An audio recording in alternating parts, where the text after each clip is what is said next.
got the little man, you got the big man, and you got the bigger man.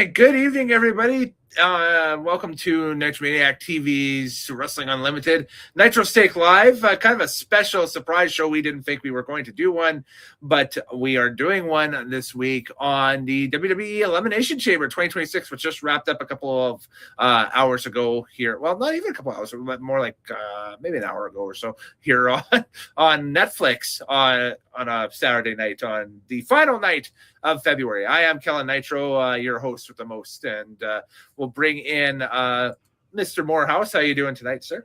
I'm doing well. You know what? I got through a B show, and this is why I don't regularly watch B shows.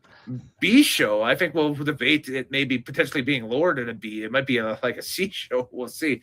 And the man whose idea it was for us to go online tonight, Mr. TL. How are you, sir? Well, quite frankly, I'm a little bit pissed off. No, just a little pissed off, yes. We initially, as I said off the top, we initially weren't planning to do a show, but so much happened tonight that we have to talk about it. So that's the positive spin I'm going to throw on it. So much happened tonight, we have to talk about it. Yes. And by happenstance, we all happen to watch this thing that we said we weren't going to, but here we are. Yes, there was, for me, plans fell through and I ended up at home. So there we go. So, but anyways, yes, the Elimination Chamber 2026. We'll go ahead and start with the card and dissection here, because members of the tribunal here basically started watching the card at different times. Like I started watching from the start of the card, but, obviously later. And then, TL, where did you jump in? Or did you jump in from the beginning and just skim through? When I jumped on the Netflix, CM Punk and Finn Balor were in the ring. Okay. So what I did was I just went to start from beginning, and then I would fast forward to skip out all the commercials in between. Okay, fair enough. So you basically from beginning, then you just fast forward through it all. And Morehouse, you started with the chamber match, then you ducked out for a couple matches and then came back for Punk and Balor. Was that what it was? Pretty much, like I said, it was the only thing on television at the time. I was like, okay, I guess I'll watch it. And I started the elimination. Started at the chamber, left after women's chamber, picked up my dog from the salon, and then came back around the CM Punk Finn Balor match. And then finished live. Absolutely. Well, we'll start tonight with bringing it up, and we'll summon. Well, actually, I'm cutting off that for a second. I think what we should start with, without bringing up what happens at the end. The end was spoiled for all of us. Not by me, though. Not by me, though. By one Craig P. Fraser. Yes. I want him suspended. I want him suspended from the pod. You just want his pick for the classic show redacted is what you want. You're damn right. Because I watched that hunk of shit on YouTube. And then I watched this hunk of shit tonight, which was spoiled before I got to the ending by him, who didn't watch the pay-per-view. So you're not going for the trifecta and attempting to watch the hunk of shit that Morehouse has for us for the WWE coming up? We will get to that someday. Because I don't have access to that one. But for right now, I want Craig suspended. Well, we'll take it under consideration. We will review. He's the boss. I'm not the boss. We will review. Suspend him, Lorax. No, we will review. Much like we're going to go VAR like they do in the World Cup and review it. This is the VAR. You're as good a commissioner as Adam Pearce. Good job. Yes. I strive for Jack Tunney levels of efficiency. That's about the same. That's about the same. Yeah. You're as good at GM as The Rock's daughter. Oh, shoot! She couldn't even act. No. And now she's gone. The Rock's daughter is now a pebble in the ocean. There we go. Of unemployment. Oh, and him. As I was saying, we'll summon it right now. This feels like Bobby Heenan and Jack Tunney right now. You're Jack. Well, he is Jack, yes. And you're Bobby. I am Bobby. And you're trying to get Ric Flair his title match. Yeah. I am. We'll take it. All right, summon the Undertaker. Ooh, Undertaker! At the bottom of the screen is the Nitromaniac TV's Undertaker with all your news and notes tonight from the United Center in Chicago, Illinois on the date of Elimination Chamber 2026. The date was 2/28/2026. This is not a leap year. And also, folks, remember, daylight savings overnight tonight. Make sure you spring ahead with your clock. Tonight? Tonight. Really? No. That can't be right. Is it? I'm sure it is. No. Isn't it March usually? Yeah, well, tomorrow's March 1st. Oh, it's next weekend. Never mind. Oh, thank God. Okay. I thought it was March 1st for whatever reason. It's March 8th. Okay. We're okay. Everything's we'll air. Don't worry, we'll air this next week. Never mind. You don't have to do that. So Lorax, you're starting to get to me. Well, you're the one that wanted to do the show, so we'll get right into it here. Opening contest of the Elimination Chamber pay-per-view was the Women's Chamber matchup. I don't have my usual notes, so I'm just going off of this. There we go. Runtime was 24 minutes, and it is Rhea Ripley defeating Tiffany Stratton, Alexa Bliss, Asuka, Kiana James, and Raquel Rodriguez in the Elimination Chambers match, 24 minutes long. I guess, Morehouse, what did you think of this one? Because this was, you saw this one, I saw this one, and TL did not see this one. So I'll ask you. Yes, I did. Oh, you did? Sorry, I'm confused. Anyway, we'll get to it. Lorax is drunk on the strawberry wine. I didn't expect to do a show. You're drunk on power, is what you're drunk on. So my thoughts, it was fine. It was an okay match. It wasn't anything fantastic. Mm-hmm. I thought Raquel Rodriguez did look amazing. I thought she did. I would like to see more of her going forward. Mm-hmm. Yes. And then the result was predictable. Coming in, I was like, yeah, Ripley's going to win, and there you go. Yeah. When we got down to Tiffany and Rhea, I was like, well, Rhea's going to win. So it was kind of not choreographed, but telegraphed that result. TL, did we see the in past women's chamber matches? They've been kind of a little bit of a botchy affair. Was tonight a botchy affair as well? You're nodding your head. Was tonight a botchy affair? Yeah. Not overly. I don't remember seeing a lot of. Not in this match. There's other matches that will have it. Yes. Yeah, of course. Actually, no. In this match, it wasn't a botchy affair. But what it is, predictable. Yes, that's what I said. Ripley wins. I'm not surprised. Because Ripley and Io, they lost the tag team titles, so they're not going to WrestleMania to defend the tag team titles. Mm-hmm. But Rhea Ripley has to be in a big match at Mania, so they had to give her this. Mm-hmm. Right? She's their Steve Austin right now, yeah. Mm-hmm. Exactly. And they are trying to softly push the Bellas to win the tag team titles. They weren't going to take it off of Ripley and Io. No. So they have to take it off of Nia and Lash.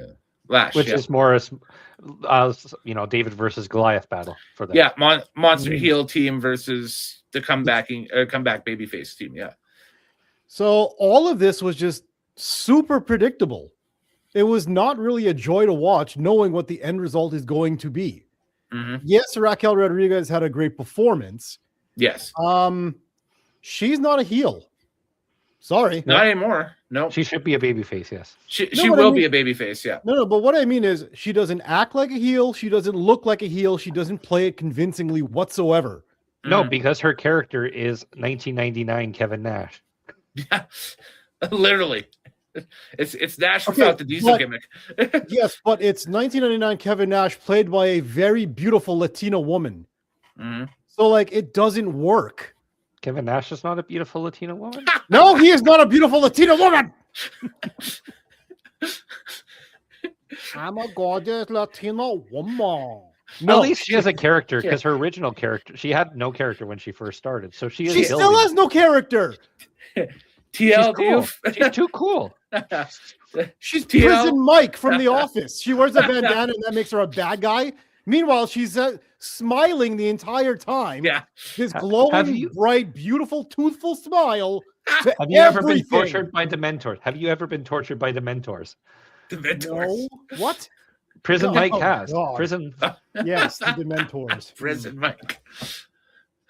She's totally Prison Mike with a bandana on. That's all I see. It's ridiculous. TL, do you feel bonita? Do I feel bonita? Yes, I feel bonita. That's wonderful, because you look bonita. I look bonita. Oh, damn it. Well, there you go. That's what Raquel Rodriguez. She's bonita. She's and bonita. Yes, it does not fit the gimmick of a heel at all. She's not intense looking. She's not angry looking. No. She's smiley and goofy and silly and happy and beautiful. And it's like, what is this? There's no connection in this character. Make her a good guy.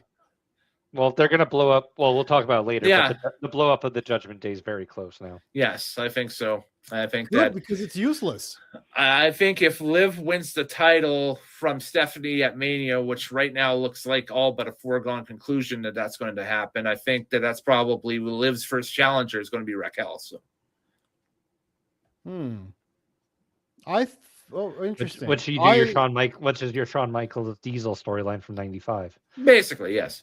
Interesting. I would have thought Liv would have lost, and that would have exploded the Judgment Day because nobody has gold and nobody is in it for, like, they're all in it for themselves. I mean, yeah, that could be the catalyst too. I'm just thinking right now that, you know, between Vakur retaining or Liv winning, I think that if Liv wins, I think Raquel is probably like her opponent at like what is it, the Clash in Italy? Is that the one in May?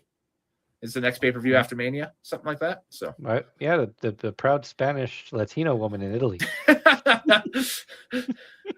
I didn't pick the locations for the pay-per-view. I'm just saying what the big PLEs are. That's all. Yes. Anyways. So so Ripley gets her spot. I'm looking at this match now, Ripley and Cargill, as okay, this is night one opener. Yeah. And Ripley's gonna go over like Hogan. Especially now that they've decided to broadcast the first hour of both nights on ESPN and ESPN2. I don't know if you guys caught that or not, but that's what they're planning. That won't affect us because it's all going to be on Netflix. It'll all be on Netflix. But it's only for US. For the US, it'll be the first hour of both nights is going to be on free, cable TV in the States. So who cares? It's just full disclosure. Somebody ESPN from the US can't even cover hockey properly. How can they cover wrestling? They barely covered the Olympics properly. It was kind of a shit show. But anyway, there we go. Speaking of shit show, there we go. Alexa Bliss did not have a good night because she can't wrestle. She still can't take a flat back bump. Yeah. Asuka was outstanding. Raquel was a prop. Great. Yeah. Kiana James was a prop. She's good, but I don't understand. She's bigger and more athletic than Guila. Yep. Yeah. Julia. I know. I like calling her Guila because it's spelled Guila. funny. Yeah. Guila. I don't understand why she's Guila's manager. She's bigger than her and more athletic and can speak English. Yeah. I don't know. I think that's why. Yeah. Except the bigger than her part. I don't get that. But it's the fact that she can speak English. I think there you go. That's I don't understand. Yeah, I don't get the gimmick either. It's the Miss Hancock, but with muscles. So I don't know. That's so messed up. And Tiffy looking like Christina Aguilera 2000. Yeah. Hot damn. What does she do? What does she do out there? She's on the wrong brand. That's the problem. She should be on NXT. Yes. Ooh, there you go. Shots fired. I'm not a fan. Her character is just so generic. And there's other characters like that already. She was better as a heel, yes. The babyface run is stagnated big time for her. So, was Paris Hilton ever a babyface? No. She'd be heel. Yeah, exactly. It works better as a heel. It's stale as a babyface. And I don't know. I think they turned her babyface hoping for the celebrity rub from Sabrina Carpenter, and then when Sabrina Carpenter turned down WWE, it's got no direction. No, they had to change her babyface because Charlotte Flair was the feud with her, and the crowd was very anti-Charlotte going into Mania. Mm-hmm. Yeah, sure. And then they just kept it going, like, oh, well, I guess she was a babyface against Charlotte, so we'll just keep it going. Yeah. Okay. Yeah. Well, there we go. But again, predictable, predictable match. Yeah. Very, very predictable match. Yep. Standard fare. All right. Next match was the Women's Intercontinental Championship that ran 15 minutes and 40 seconds. And speaking of times, we forgot to mention that. The amount of time it takes to go through all the entrances in the damn Elimination Chamber. Yeah, we can rewind and talk about that. Sure. It was about the same time as the whole match. Yeah, you could have put another match on this card with the amount of intros in this thing. Not just intros, long intros. Yeah, because each wrestler had to go around the cage and look at their opponent. Yes, go and they did it in pod and have a look-see. And they did it in both matches. Both matches, exactly. Yeah. This match, let's talk about that, by the way. The Elimination Chamber as a gimmick match lost all its luster. The shine is off of this turd, and it's such a, I don't know. But can you name an Elimination Chamber match that you've absolutely loved? Because I really can't. I've never, it's just been a gimmick match that it's around. Even the first one in 2002 to me was like, it was a unique watch when it first rolled out, but now it's like, it's hard to use. It's hard to figure out how to use properly. Yeah, exactly. And if you don't have people to do the match properly, or you don't have people that make it exciting, you don't have a match. Yeah. You don't have a Rey Mysterio that's going to do a Hurricane Rana by holding on the top of the thing and dropping down. Or a Jeff Hardy. Or a Rob Van Dam. Yep. Rob Van Dam, yeah. Like the women, you didn't have a bunch of high flyers. You didn't have Io Sky to go on top of a pod with a garbage can and leap off of it. There was no juggernaut in either of these matches. Like he'd had in past years with Brock Lesnar doing the chamber. There was no crazy psycho character in either match either. I'll talk about it because the men's match there was a character there in the men's match. There is a wrestler who could have had some crazy spots, and that didn't happen. Mr. Evans. Yeah. Well, we'll get to that when we get to that. Exactly. We'll get there. Let's go to this botch fest. Yeah. So the Women's Intercontinental Championship, that one ran. What was the runtime here? It's in a different window. 15 minutes and 40 seconds. AJ Lee defeating Becky Lynch by submission for the Women's Intercontinental Championship. Thanks for coming back to WWE, AJ. Here is a secondary title for you to feud with whoever with. Because you're going to throw her. Becky. Yeah, there'll be a rematch at Mania. Exactly. Probably. Yeah. And it's going to have to be a lot better than this match because what the hell? Here's some free advice for them. Slow the fuck down. All right. They were trying to chain wrestle and do it as fast as they can, and the crowd had zero time to process anything. So the crowd didn't have a chance to get in there and have their little, good for you, chain wrestling moment where they do a standoff. Nothing like that because they're working too fast. And when you work fast, you give the crowd zero chance to process it, to take it in. And also make noise with the mat. These girls weigh nothing, apparently, because every time they hit the mat, it sounded like nothing. It sounded like pillows hitting the floor. They need to make a bigger impact when they hit the mat. Yeah. For everything, because it doesn't, it just sounds too light. Yeah. Yeah. I agree. It was frustrating watching this match. Becky Lynch apparently can't carry people. She's the Triple H of this generation. She's supposed to work with the top people, and the top people carry her. Yeah. But when it's time to go to somebody who needs a little bit of help along, what does she do? Has she gotten over Lyra Valkyria? Nope. Nope. Is she really helping AJ right now? Nah. No. She did help Maxine a bit, I would argue. Oh, did she really? Yeah, Maxine. I thought I mean, to the mid card of Raw, which she is put Brooklyn Brawler over. I think Natty's done more to put over Maxine Dupree than friggin' Becky has. Yeah, that's a good point. Nobody cares about Natty. Exactly, and yet she did a better job putting over Maxine than friggin' Becky Lynch has. Yeah, that's a good point. I mean, Becky is still ahead of everyone, or on booking. Yeah. Yeah, but it's almost undeservedly. She's starting to prove that she's not as good as we thought she was, and that's not a good thing. Well, this is a nepotism match. I would say this is an absolute nepotism match. It's a champion's wife versus one of our longtime guys' wife, who's also at one time our Stone Cold Steve Austin. Yeah, and on top of that, it's her adopted hometown, so you're looking for like the hometown pop there, and but back to back and twice in a night, that's a bit much. Yeah. Also, okay, what the hell was this spot at the end? The turnbuckle pad comes off. The referee goes in the corner to try and reattach it with the lace. She gets pushed into the turnbuckle, but that doesn't take her out.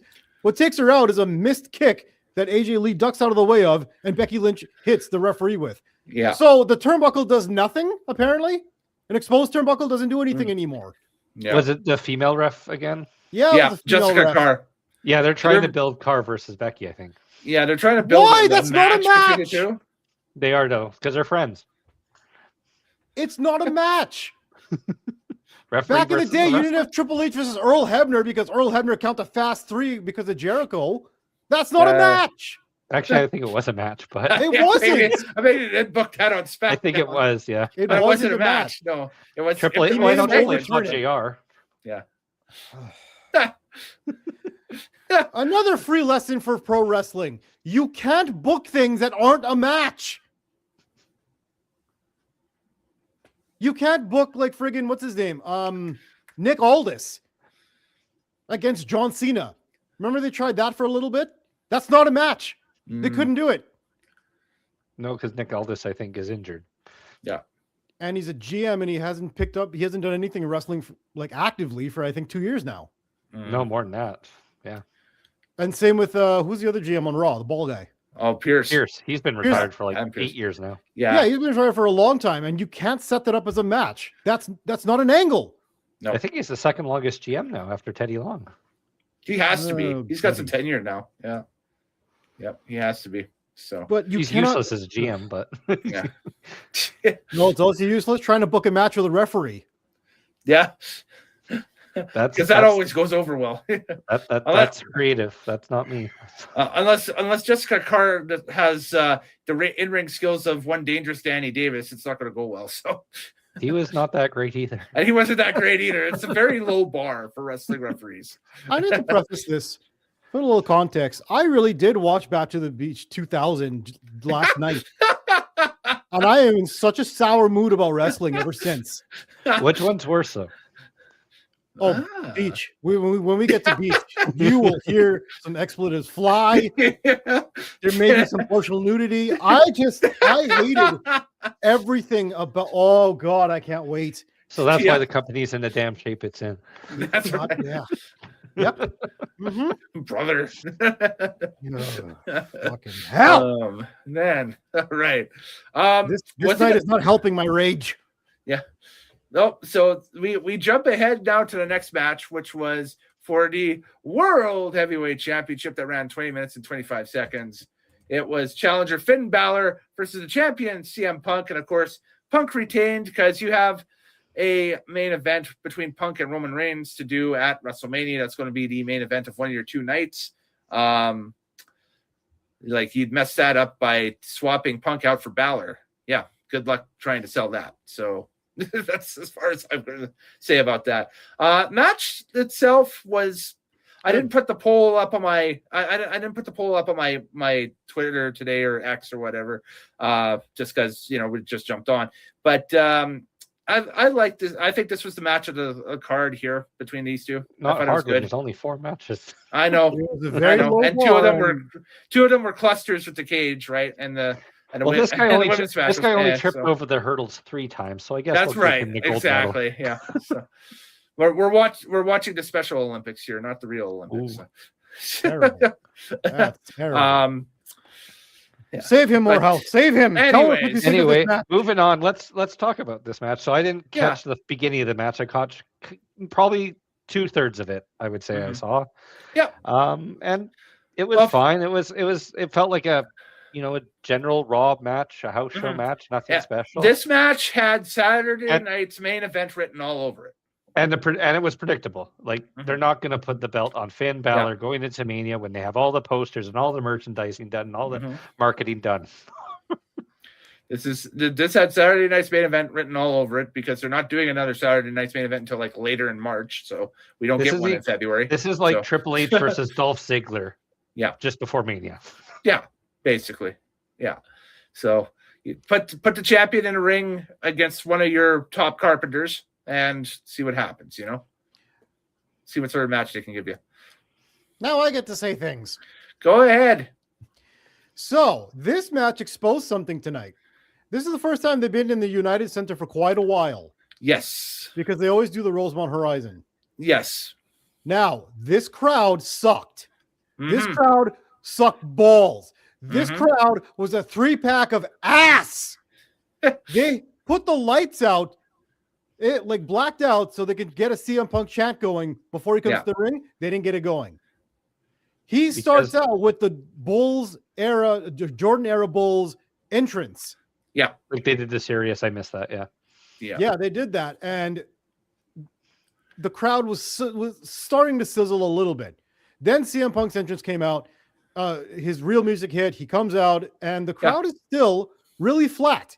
Like, this is your hometown guy in the big arena, the same big arena he came back to in AEW that got a huge ovation. Why has this slowed down for CM Punk? He's the champion. He's the best thing on the show. He's the best promo. He's still wrestling great. Why did the crowd blow? His characters become stale. We're just bored of Punk. We've seen the same thing since 2011. We haven't seen it in like 10 years. No, we've seen it since AEW in 2020, 2021. No. Here's why I call bullshit is because the same people, we don't all watch the same product. Yeah. I don't watch AEW. We start to realize he's selling out. He's sold out everything he's ever said on podcasts. What do you mean? Like, I'll never go WWE. Oh, they're terrible people. I'm never going to be at WrestleMania. Why would I be on WrestleMania Saturday? That's not a true main event. But why would I ever go to Riyadh for the Saudi show? Or exactly right. He's just coming off as a hypocrite. Interesting. Or is it that people change and people grow and people change their minds as circumstances change and evolve? There's that side of it too, but I mean, that's the adult explanation of it. If also, there's a teenager watching this, they'll be like, he's sold out. Also, it's a lot easier to shit on the other company when you're in the other company. However, that other company was complete ass. They treated him talking about AEW, and the way that they treated him was bullshit. Yeah. And the way that they lied about what he did was also bullshit. And the fact that Vince McMahon is no longer in the WWE, and when he got there and then Triple H takes over, it's a different set of circumstances.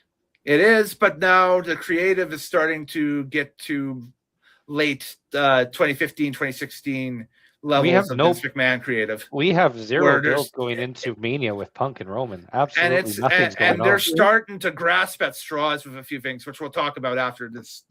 Also, another thing I'll say for Punk is he's in the twilight of his career, basically. He's allowed to go on his farewell tour with his wife beside him and have fun segments with themselves. Yes, of course. Because why wouldn't you? Yeah.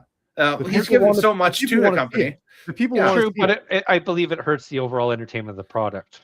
How? He's the best thing on the show every single night. Bad creative around him is hurting the product, is what it is. Bad creative, greed. TKO is... It just hasn't been fun. It hasn't been fun since TKO was taken over. Bad creative around him. How much of that is on CM Punk, the guy that goes out there and puts promos and makes you want to actually watch Roman Reigns and him have a go at it? Which that's done for two straight Raws. You You got a point there. That's the only match right now that's shortlisted for Mania that I have any interest in seeing is CM Punk and Reigns. Exactly. This is like when he was in AEW, when the only watchable part apparently was when CM Punk was on the screen and the rest of the show was dog shit. So, I mean, we're back to that again. So I'm saying, how is it his fault if the rest of the product goes stale, but he's still doing it? And let's go back to my original question. Why was the crowd dog shit tonight? Yeah, I don't know. Because they spent $700 on each ticket. Yeah, probably. And then on top of that, you might have something with the venue too. Like, I was shocked that they were running United Center for this. I was like, okay, they're going to run the Rosemont. No, they're running the United Center. I'm like, wow, okay, that's a shocker. United's a bigger building and it's more central to this town of Chicago. And it's easier to erect the chamber in the United Center than it is the Allstate Arena. But when he came back at the Allstate Arena, back at Survivor Series, the crowd lost their shit. Yeah, because that building is better acoustically suited for live crowds. Acoustics, then maybe it's just acoustics. So the acoustics of the United Center ruined the night. But then when Punk debuted in AEW at the same arena, it was fine. That's what I'm saying. I'm taking your argument, TL, and I'm adding the fact that they were in a building with bad acoustics. But it worked. So it's 50-50. 2022. Yeah, no problem. Yeah, that too. So that the fact that we've seen it before, Listen, fair to Midland. When you rep your hometown the way that CM Punk does, the way that the Hitman used to do for Calgary, or the way that Flair did for Carolina, you expect more. You expect so much more because they put on for their city and they rep their city harder than any other wrestler does. Yeah, I was also rocking the Blackhawks gear tonight. Yeah, I'm not in any way defending the fans of Chicago. I agree with you. I thought that live house was terrible, and I don't get it. How do you have your hometown guy get in there in a world title match, who puts on a good match, by the way? Yeah, and you guys are sitting on your hands the entire time. Like, the fuck is going on here? I don't know. The most noise they made tonight was trying to boo Cody Rhodes, which, hey, by the way, doesn't work when you all do the wow in his entrance. Yeah. Oh, no, they booed very loud for the next segment we'll talk about here. Yes. It was the most audible pop for the night. God. Is Vince Russo back? Is he in the show? He might. You might have accidentally watched 6 hours worth of Vince Russo content this weekend and not know. It's very similar. It feels like it. What the fuck? Let's talk about it. Come on, Lorax, cue it up. Okay. So, what's in the box? And it's not like that meme, "What's in the box," where we have the what was it, Brad Pitt in that one movie screaming, "What's in the box?" 7. Yeah, 7. There we go. We roll the box out, and we have Adam Pearce and Nick Aldis pry open the box. They see a coffin, and they shake hands, and then walk away. And so everybody's looking at it dumbfounded because we just saw The Undertaker on Monday night. What's going on? And then the coffin opens up, and it's Danhausen. No, it wasn't. It was a bunch of dancing Danhausen ladies. Yes. With a very Batman 50s theme. Yeah. Danhausen. What the fuck is this? Who is this? I don't know why, and I don't know what the plan is here. What in the gobbledygooker just happened? So 6 dancing Danhausen ladies come out of the coffin. The 6 dancing Danhausen ladies lead Danhausen to the ring. He gives Michael Cole a jar of dirty teeth. Then he goes in the ring and disappears. Yeah. And the crowd goes boo. Yeah. Yeah. And I agree. So. This 5'8", maybe 120-pound teenager wearing Kiss makeup walks out to the ring like this. And I'm like, what in the hell is going on? Why was this a surprise? Why do they put 2 weeks of promo behind this? What is he going to do for this company? I don't know. Nothing. I can't think of a way to book him. I'm sorry. How are you going to book him? The only thing minutely that I think where they could put him is with the Grande Americano storyline in AAA. That's it. And that's or you can hang out with our. If you're doing that, why are you doing that on your PLE? Is he going to hang out with the lizard guy? Oh, he might. He might. He might. He might. Mr. They're same Iguana. universe. Well, put that shit in AAA. Why are you putting this on the pay-per-view? I don't know why that's on the PLE. Cut down the entrances, remove this bullshit, and you could have had another match in there. Yep. You know what's crazy? This was he was too much for Tony Khan. Tony Khan didn't want to use him anymore. What does that tell you? That's saying something. How the fuck did he get a job in WWE? He's a friend of CM Punk. Yeah, I get that, but not every friend of CM Punk's going to enter the company. No, I know, but Punk probably put in a good word. Yeah, but the walkout, like the face paint with the 4K cameras that WWE uses makes Danhausen looks like he's got like a giraffe neck. Did you notice that? Like his neck looks like it's like 12 feet long. Oh, I'm sorry, I couldn't because he's only 110 pounds. I know. I couldn't pick up that detail. I don't know what the plan is here. I couldn't pick up that detail when I was looking at the 6 girls dressed up in robes and black suits and Danhausen face paint. Going, you know, there's gonna... What? Are you looking forward to cursing Uncle Howdy? Because that's what he's going to be doing. Yeah, is he going to war with the Wyatt Six? I don't know, but he fits in. I don't know what this plan is here. This is we're talking about sports entertainment, and we have a Doink the Clown character now. It's Lord. I don't know. I really don't know. Oh, by the way, this wasn't even the first ridiculous robe we've seen tonight, because Becky Lynch came to the ring looking like one of those flying monkeys from the Wizard of Oz. Yeah. Good point. And then she took off the robe and she's wearing what we have people at work who wear construction outfits that look like that. Yeah. High-vis safety jacket. Yeah. The high-vis safety jacket. That's what Becky the high-vis safety jacket. I was wondering what the hell that was about. It just reminded me of that, seeing the stupid Danhausen people. The high-vis safety jacket. And now that I remember another thing that I was complaining about. She's OSHA compliant. She is OSHA compliant. Absolutely. She is OSHA compliant. Yeah. And now that you reminded me of some more stupidity, we're going to talk about this. Okay. Finn Balor. Mm-hmm. What does he do that is so special? What? Tell me. He used to wear makeup and be a cool character. Like I said, and without the demon character, what does he do? Nothing. I've never cared for him without the demon makeup.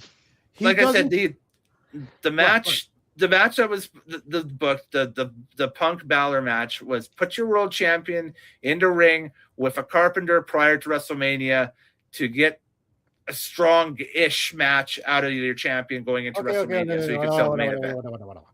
What I want to know is, Carpenter or technician, whatever you want to call him. Yeah. Does he suplex people? No, not really. No. Does he do high-flying stuff? Not as much anymore. Not really, no. Not really. Is not as much as he used to. Is he a submission artist? No. Does he work at lightning speed? Not over. No. He's very slow even as a demon. Again, he's demon. He's slower. His pace is a lot slower now than it was 10 years ago. Yes. Well, he's 42. Always been slow. Yeah. I've seen the New Japan stuff. He's very slow and plodding. Okay. Is he extremely strong? He has a nice physique. Oh, whoop-de-doo. Give him a cookie. Okay. No, he probably doesn't eat cookies. That's why he's got a good physique. But no, he can't lift up. He wouldn't be a guy you could see lifting up even Trick Williams. Okay. Yeah. Is he some kind of martial arts or striking expert? No. No, he kind of just like. Then what does he do? Can somebody tell me? What really does Finn Balor do if he can't do any of those things outstanding? Ground and pound, I guess. Where? What ground and pound? He just does kicks and punches, He's a kicks and punches. Anybody can do that. That's easy wrestling. That's when I think of Finn Balor, I just think of him like kicking people and punching people. That's it. He does kicks, he does punches, he does stomps, he does points. Yep. What else? Sling blade? Cool. Yep. I just counted 5 moves. And then kick, punch, sling, stomp. And then his finisher is a jump from the top rope. Yeah. A double stomp, basically. Double stomp. Yeah. So this, which means no effort. You're just stomping. Right. It's completely on the person on the ground. That's it. I get it. So this is what I want to know. Like, I've actually noticed this for a very long time. Anytime you've put Finn Balor in a big match, whether against Edge, which flopped, whether against Brock Lesnar, which flopped, which against anybody, it's flopped. Except Shinsuke, really. Yeah. Yeah. Yeah, because you got two Japanese guys doing that kind of style, and you have the veteran that's going to lead the match, because Shinsuke actually has good matches. Yes. So what's been the common denominator of bad matches in Finn Balor? Finn fucking Balor! Yeah, and the only time he got a real push, he got injured. Yeah. Exactly. What do they see in this guy? Yeah, that's a good point. That's a good point. It's been years. It's been probably 10 years. Yeah, over 10 years now. I think he's been there 12. Without the demon character and the cool entrance, what is it? Yeah, I don't know. And he hasn't been demon character for 5-6 years now. Yeah. And when did he bring? He brought that back. What was against it? Edge once? Against Edge once. Yeah. Yeah, because Edge was doing the Brood game, like a fake Brood version of himself. Yeah, that's right. That was Mania. That was Mania. It was in a cage match. Hell in a Cell. Yeah. Hell in a Cell. That's right. That's right. I remember there being a fence. Yeah. But yeah, there you go. You got Finn Balor on this card, who I've just dissected and explained to you why in essay format. Why he's useless and why he's what does he do? Yes. Oh, and I think he turned face quietly. Yeah, we don't know the alignment now at this point. He we just don't on his hand, which is anti-Judgment Day activity. Yeah. Yeah. I don't know. Just kill it off. Yeah. So, anyways, all right. Off 2 years ago. Oh, so, the other thing, does he cut a good promo? Nah. He laughs a lot. He smiles a lot. That's about it. Yeah. Doesn't really cut a good promo. He's also not cross-eyed. He's got the thing where the eyes go in the opposite direction. What is that? The lizard eyes. Yeah, he got his eyes go the opposite direction, and his tag team partner has a giant head. Yeah. Good. The freak show. Good. The freak show. The 120-pound freak show. Yeah. Dude with the giant head. Yeah. Exactly. All right, let's go to this last abomination. Yeah, the men's chamber, the main event. The runtime for this thing was 25 minutes and 20 seconds. And with something like this, you have a bunch of established veterans like Randy Orton and Cody Rhodes, and you have a celebrity tie-in with Logan Paul, like it or not, whatever. And then you have two youngsters in Javon Evans and Trick Williams, and you think, man, this is a perfect spot for a youngster to grab that the brass ring and win and be in one of the main events at Mania, against Drew McIntyre on whatever night that the Punk Reigns match isn't on, so on and so forth, whatever. And boy, we're gonna go with Randy Orton instead. We're gonna go with Randy Orton and Drew McIntyre as a safe bet at Mania. It doesn't ring the bell. I'm sorry. I think we will see it as a triple threat still. You think somebody's going to get added to that? Yep. Who gets added to it? Cody. Mr. American Nightmare himself. Okay. Well, obviously, they're the only ones that have had any heat with each other is Drew and Cody. Yeah. And there's been a tease of Cody versus Orton too. Yeah, a little bit. They burn it up a lot. They're like, they keep hinting at it. Yep. There was no reason really for Orton to win this thing. No, I picked a different guy going into it. No. Who'd you pick? I picked Knight. No, they're never going to trust him. No, not anymore. Not after tonight. He's the Chelsea Green of the men's division. They will never trust him behind the scenes for some reason. Even though he's over with the crowd, got one of the biggest pops of the night, although he had one of the biggest, most embarrassing botches of the night. Botchamania bound, you are. Botchamania it is. See, I thought going into this, I looked and seen the lineup, and first of all, I was trying to figure out why they pulled Jey Uso from it, because that was like a last minute thing yesterday. Well, there was a problem with too many baby faces. Yeah. And Bronson Reed got hurt, right? So he was supposed to win it. Yeah. That's a good point, too. Yeah, Bronson. He was supposed to win that match and go to the chamber, but he got injured, so they put Jay in there and then took him out again. Because there would have only been one heel going into the chamber match. Yeah. Yeah. Yeah.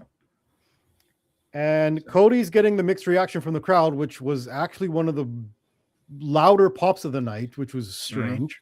Mm-hmm. You can't cheer a heel, because then he's not a heel. Yeah. Of course, right? Oh, man. Oh, yeah, finally, the masked man was revealed to be exactly who the hell we thought it was. Yeah. Well, the first one, there was 2 tonight. There's 2. Yeah. Yeah, one to get all the attention away and drag all the security and referees out of the thing. So the door stayed open for 5 whole minutes. Yeah, we had 2 invaders. Yeah. Mm-hmm. First, Seth Rollins comes in and gives a stomp to Logan Paul. Yeah. And then Drew McIntyre comes in. Sorry. Yes. Yeah, he did, didn't he? He did come in. He rushed in too, yeah. Yeah. And cost Cody so Orton could fight Drew, which is actually a harder match for Drew. So why would he be happy about this? Yeah. Yep. Anybody? Yeah. I don't know. I still think it's going to be a 3-way between them, but I think I'm now that Morehouse has talked about that. I think I side with him a little bit more. I think that spells triple threat now at this point, where they just work Cody in as the 3rd guy. So yeah, because he's still your top star, so you got to book him in a big match. And his only feud right now is with Drew. Yeah. My whole thing is, your biggest heel in the whole company is Gunther, and he's played into 0 main event at all for this build-up. Which makes me think... Well, Lesnar's coming Monday, so unless they're building... I was going to say, maybe unless Gunther is the open challenge for Lesnar at Mania. Yeah. That's the only thing. That's a Mania match. And then you have the specter of, okay, is this Lesnar's last WWE match? No, it's Wait not a second. We're forgetting somebody. Wasn't Jacob Fatu in this picture? He's in the... Oh, it could be a 4-way with Drew then, yeah. Yeah, that's a good point. Because all 4 of them are fighting for that. Yeah. Well, all 4 of them are Cody and Jacob just came off of a program, right? So, yeah. But they're also building Sammy and Jacob, too, a bit. Yeah. Oh, God. What the hell are they doing? We don't know. that's the whole... You know what the dumb thing is? Tonight is we don't know. When they have us in a position where we're asking, what are they doing? Well, by the time they figure it out, it becomes the most predictable shit in the world. Yeah. Once they put the match together, like, oh, that's what you guys chose. Well, we know who's winning this shit. Triple H can't book shit. I'm sorry. I'm starting to think that he's got mental fatigue, and that he should just pass that along to somebody that maybe like a younger creative, or have bookers for each show and have their own unique properties. Yeah. Like maybe like a true brand split where the brands are competing against each other. Yes. Not even that, Triple H runs Raw, and then a new booker, we bring up Shawn Michaels, he can run SmackDown, and creatives never interfere with each other. They only book the Raw, they only book the SmackDown. Yeah. Yeah, so you have 2 different shows going with some better. So like how the brand split was supposed to work back in the early 2000s. With Ideally, in a kayfabe way, yes, that's exactly how the brand split should have worked. It should have worked. They're 2 separate properties. Yes. I'm also going to say here in this match, Logan Paul eliminated 3 people of this match. Although I feel like, again, all of his shine has come off. Him being part of the Vision has been one of the worst things to happen to Logan Paul. The Vision is one of the worst stables that's happened in the last few years. But the thing is on paper, it's supposed to work because you have Paul Heyman with the youngest guys in the company being with Austin Theory, with Logan Paul, with Bronson Reed, and with Braun Breaker. With Breaker, yeah. The problem now is 3/4 of them are hurt. Yeah, 3/4. Yeah, most of them got hurt, and now you're down to Logan and Austin. Theory. And Seth is out now. Yeah. This was Paul Heyman's dream, was to have a young group to go ahead with. Because he's always said, like, I think it was some interview he was talking like, what would you do with the Yankees? And at this time, they're all aging out. And he said, trade all your veterans, get a whole bunch of young guys, and start time to rebuild the young guys. Yeah, and do the rebuild. He loved that kind of shit. He loves that hockey term. Do the rebuild. It's not working here though. Yeah, it's not working here at all. And do you know why? Nobody gets over in a group. Yeah. Groups don't work like that. Mm-hmm. Unless you're the Nation, I guess. The Rock did shine in the Nation. Okay, let's talk about that, shall we? But he was given the platform too. That's the thing. You also have to give in order for somebody to shine, you have to give them the platform too, which they haven't done. Exactly. In order for a group to work, it's about getting one person over to use that as a platform. Yeah. Or you're a group of established people who have come together for a reason, like the Four Horsemen. Yeah. But funny enough, after your group dissipates, you see what happens to them. And most of the time, it's not much. No. Let's talk about the Nation. D'Lo goes into complete obscurity after the Nation and just has random European title matches. Yeah. Mark Henry has to go away for a couple of years to learn how to wrestle. It takes him 10 years to hit his prime. Yeah, basically. Yeah, literally. Yeah. The Godfather just walks around being a pimp who's already late into his career after being Papa Shango and Kama Mustafa. Yeah. Farouk is tag team assistants for Bradshaw. Yeah, exactly. So all you had was The Rock coming out of that, and the Nation was still going after The Rock. Mm-hmm. Mm-hmm. Oh, and then you had Owen Hart, and we don't have to talk about what happened to Owen. Yeah, but so unfortunately got mired as a mid-card technician before. Let's talk about D-Generation X. Road Dogg goes over into TNA. Badass Billy Gunn gets hooked up with the Palumbo. Yeah. Yeah, they're the ambiguously gay duo. Yeah. Yep, and almost has a gay wedding on SmackDown. X-Pac goes into porno with China. And TNA, but you can call it what you want. No. He went to TNA at the same time. So the only person that gets over was the guy who was already over to begin with, who was the under guy of DX originally, was Triple H. Yep. Yeah, exactly. Yep, because even Hornswoggle took a dive after his DX run. There you go. Wow. Seriously, groups don't get people over. Nope. Hogan, NWO. It's Hogan. It's only Hogan, really. God. Yeah, it's only there to exist, basically. Nash had to make his own to put himself over. That's right. Yeah, exactly. The red. Yeah. So in saying all of that, Logan Paul is not being helped by being put in this group. He doesn't need the group. Exactly. No. They don't need it. The only person that actually needed this group was Bronson Reed because he can't speak. Yeah. Yep. Because Breaker his voice and his demeanor doesn't make sense. And now the problem with Bronson Reed is now he's got the tag of being injury prone. That's his second major injury now. That's his second major injury, right? So within a calendar year, I believe. Yeah. A little bit over, I think. Almost like that. a little pretty close. Yeah. Well, I mean, is he any more injury prone or less injury prone than friggin' Seth Rollins? Because were you more or less you were at Survivor? You were at Survivor Series when Bronson jumped off the top of the cage, right? I saw it. I saw him hurt himself. Yeah. Yeah. The broken leg, right? So he did his finisher off the cage, but landed funny on his ankle and ended up breaking it pretty good. Yeah, smoked his ankle pretty good.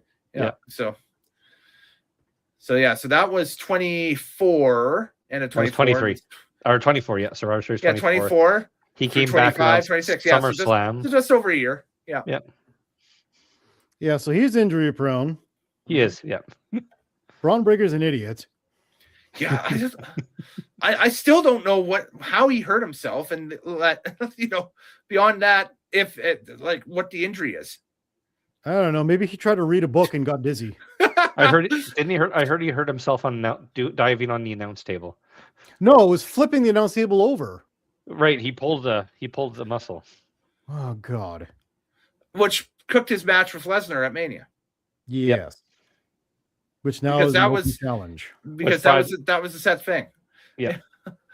Oh my God. Yeah, because it would have made sense storyline. It would have had Lesnar's old guy versus Lesnar's new guy. Yeah, Heyman's old guy and old guy versus new guy. And then Heyman maybe finally turns on Brock. That's just that there it is. Also, I don't understand this revenge plot that Seth has put together. the whole point was just to cost Logan Paul the Elimination Chamber. That's his big get back. He's hired a lot of masked men to do his bidding over the last year. They're gonna walk out and be their own faction. They'll be the new and improved vision. Oh God! What, Seth Rollins and 3 generic white guys? Yeah. What is this going to be? The dude in the black hoodie is this generation's Black Scorpion. So there we go. At least that was Ric Flair, and you got a Ric Flair Sting match out of it. Yeah, but still. Let's not talk. How many Black Scorpions were there? There was like 5 or 6 of them, right? So let's talk about some other things in this match. How I was hoping for some really cool spots with Evans, and we didn't really get anything. Yeah, what was the deal? Is that they throw the brand new Kofi Kingston-esque high spot guy in this match, thinking you're gonna get some wild high spots, and he does nothing. The only thing he did was take the what was it, the BFT on the top of the pod. I call it, and he did a frog splash off a pod, but he could do better than frog splashes. I call it a pod splash. A pod splash. But yeah, I was really hoping to see a lot more from Evans. The other thing, again, we had like 25 minutes of entrances, but to enhance from the ladies one, every wrestler climbed the cage for no apparent reason other than the showboat. I saw that, and I was like, "What are we doing here, guys? I know they're wasting time, is what they're doing." Yeah, this makes zero sense. Even Orton climbed, and that's really kind of out of your character, Orton. Yep. Yeah. I also find it weird that the Chicago crowd sang Orton's song louder than CM Punk's song, and they also chanted for Trick Williams louder than for CM Punk. Mm-hmm. They were really big on Trick. Yeah. Who, by the way, had the move of the night, which was the pimp hand. Yeah. Oh, that slap. Oh. It's kept the pimp hand strong. It's a back. Yeah. It's not a jaw. It's a backhanded pimp slap. It's hilarious. Yeah. It looks great. It looked great. Yeah. Great move. It's kind of funny. It is. Hey, I find it a little bit suspicious that Javon Evans can get over by being himself. Mm-hmm. Already, Trick Williams has gotten himself over. What's the deal with Carmelo Hayes? Why can't he get himself over? I don't know. That's because they used to be in a stable, all 3 of them, weren't they? Yeah, they were. I think so, because it was what? Carmelo or Trick was Carmelo's heavy, and then Trick split, and then so Javon Evans became Carmelo's. Yeah, so lackey, all 3 of them have been tied together. Lackey, yeah, exactly. But I think the problem with Carmelo is he got stuck in Miz hell to start off. Yeah, he really did. He's getting better with the U.S. title run he has now, but getting stuck with the Miz has not helped anyone who's been called up to NXT. Not at this point in the game, no. But I tell you what, for Black History Month, the end of it now, we've got Obafemi. Yeah. We've got Javon Evans, Trick Williams, and Carmelo Hayes. You know, and Lash Legend. Lash Legend. Yeah. And also title holder, Mr. Raheem himself. Yeah, Cody Raheem Rhodes. Cody Raheem Rhodes. The Rhodes do like their dark ladies. Raheem. He's just a common man.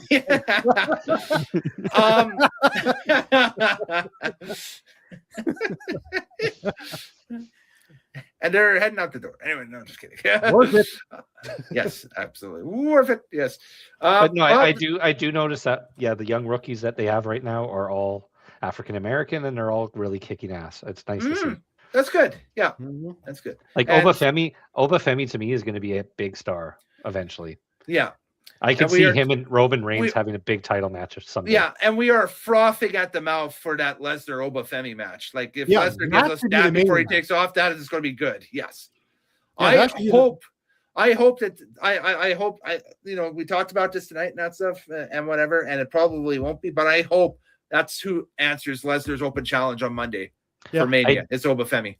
I don't see it just because they have Femi in mid card. No, and right now, especially now after what we had just discussed there, and that's I think Lesnar's dance partner is probably set in stone there now. So that's it. But. Are you sure it won't be Danhausen? Danhausen versus Brock Lesnar. Book it.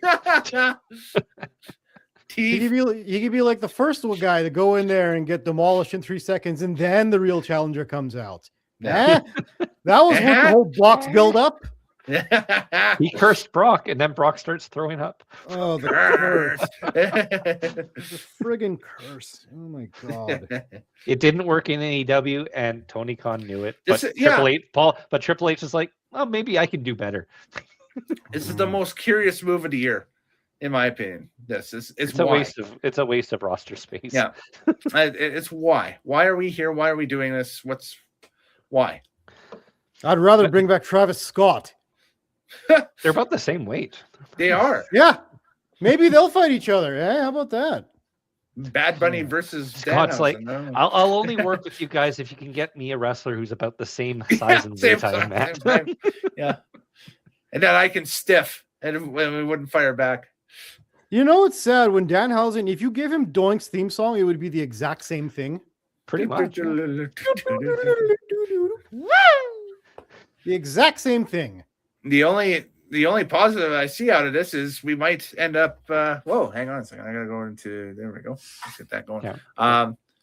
That was that there.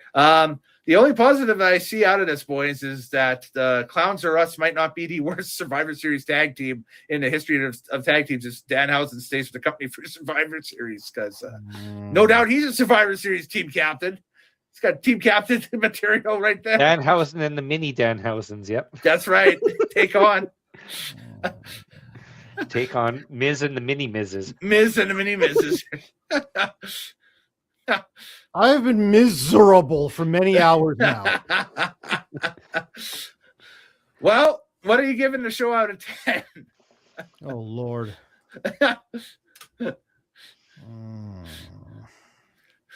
As I tell the Undertaker toothbrush. Remember, you said it was better than Bash at the Beach.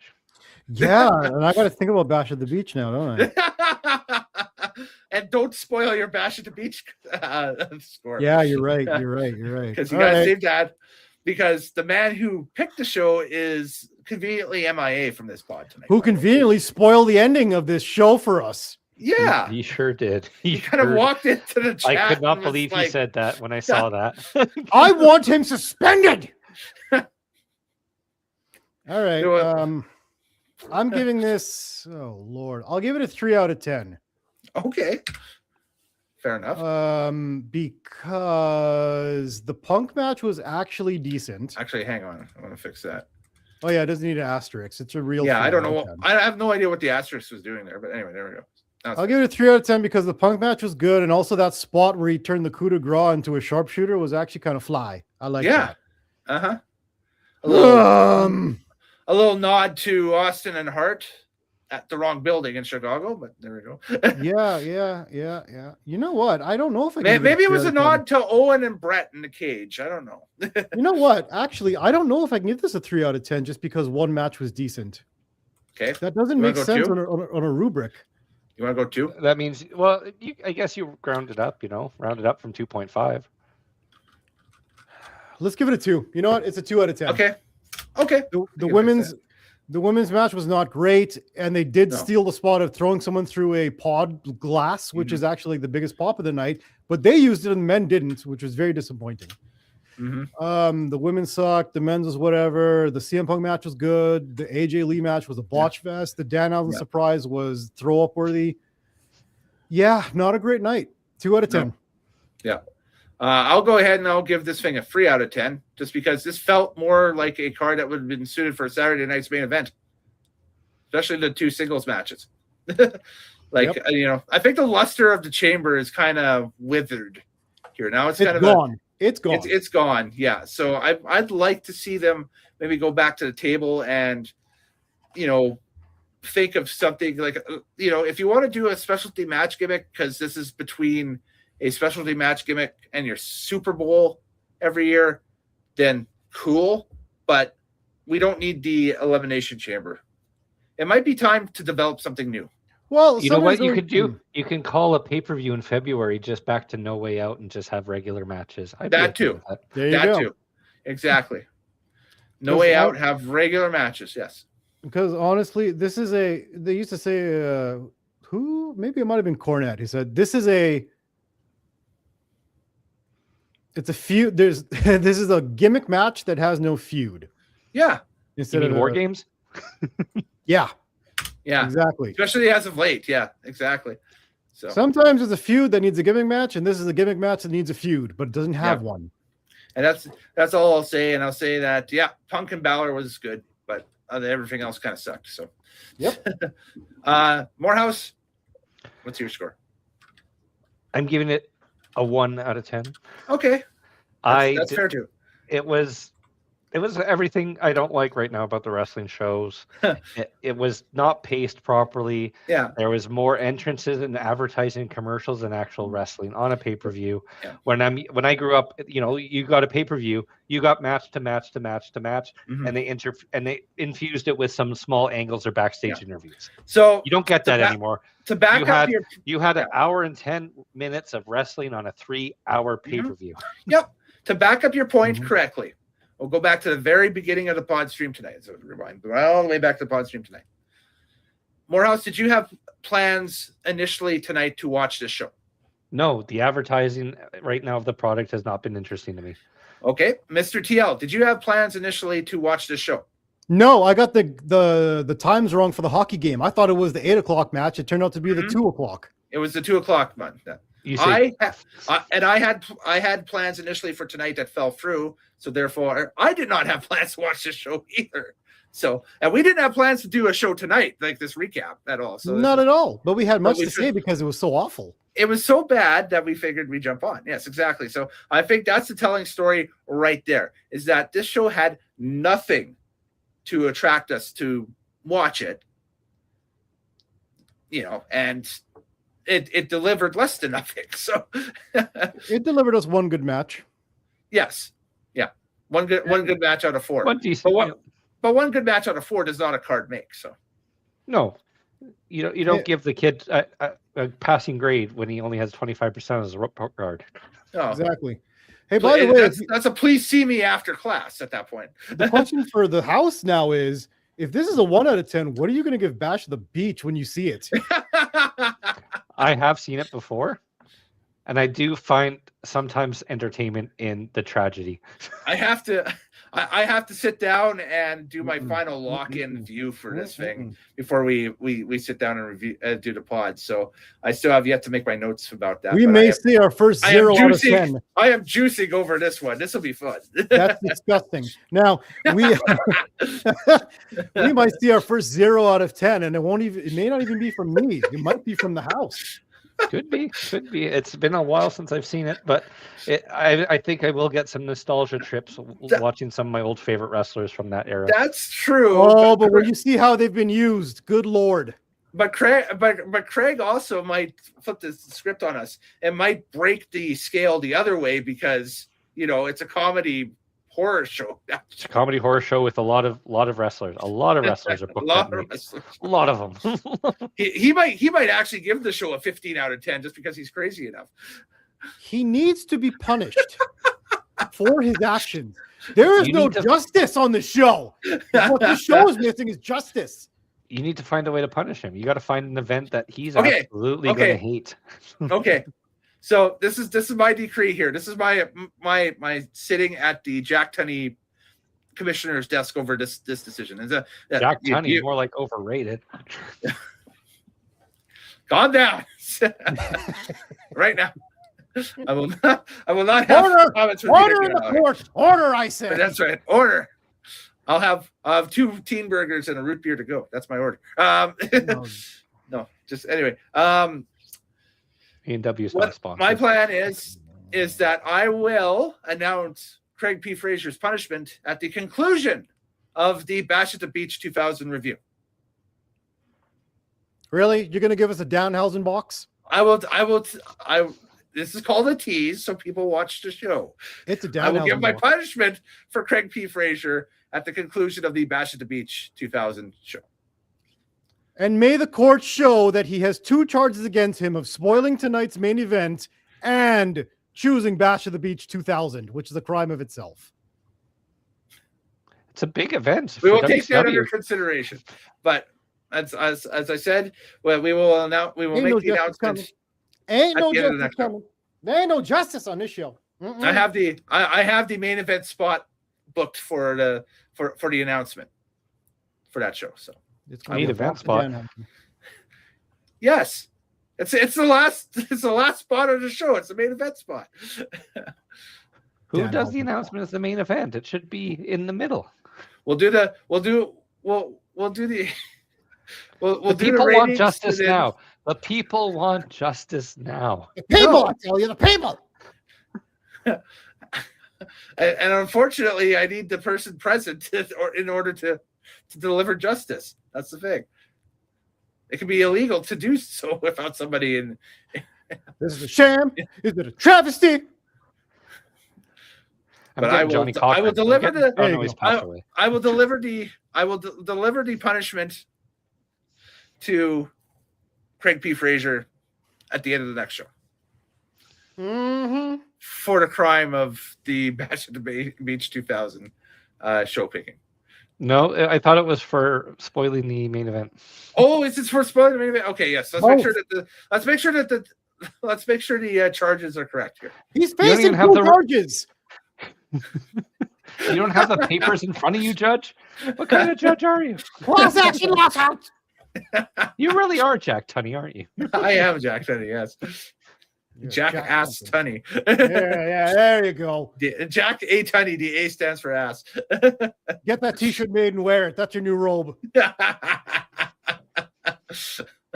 Yes, all right, let's wrap up this shit show. Yeah, let's do the deal here. So where can they catch you on the socials there, Ty?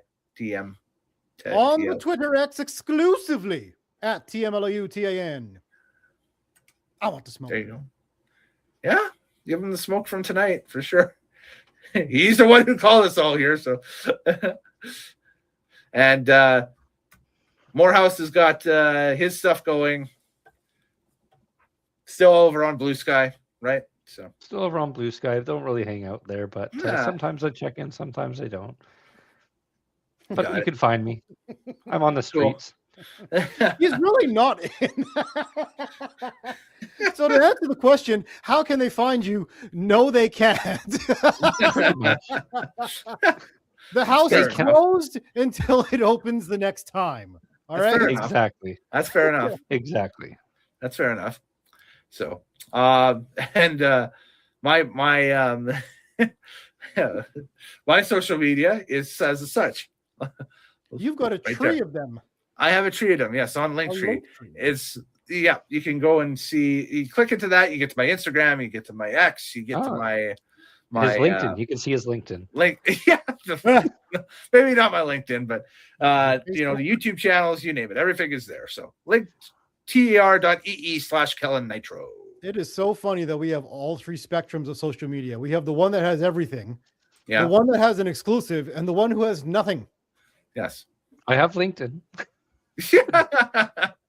Don't give out the LinkedIn. The LinkedIn is weird. I don't know. I don't understand how. If you want to find the house, you just have to tune into this podcast, and that's it. Right. Yeah. That's right. It's easy. And stay tuned, everybody, because Bash at the Beach 2000 will be our next show. And you'll want to stay tuned through that show because it's going to be a mirth of merriment for sure. And then for the punishment of Craig P. Fraser for the charges brought against him by the tribunal. So, damn right. Mm-hmm. Please remind me of said charges. No, just kidding. Yes! I have it written down. I have it written down. I have the note. I have it written down.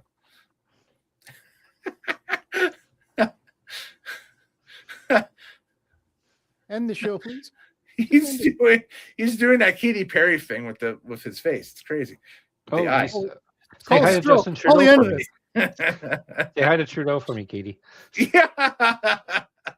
Actually, they split. They're no longer an item. Oh, but she's pregnant. Oh, yeah, that's right. Is it his? Scandal. What a scandal. Scandalous. Scandal. Okay, that's enough. Yes. Watch The Child's Black. We'll see what happens. And that's how we're going to end Black History Month. Good night, everybody. There you go, everybody. Yes, later days. Happy wrestling watching, everybody. We'll see you next time here on Nitromaniac TV's Wrestling Unlimited. Do take care. Goodbye and good night here. No on justice. No peace. No justice. Damn right. No peace. You got the little man, you got the big man, and you got the bigger man.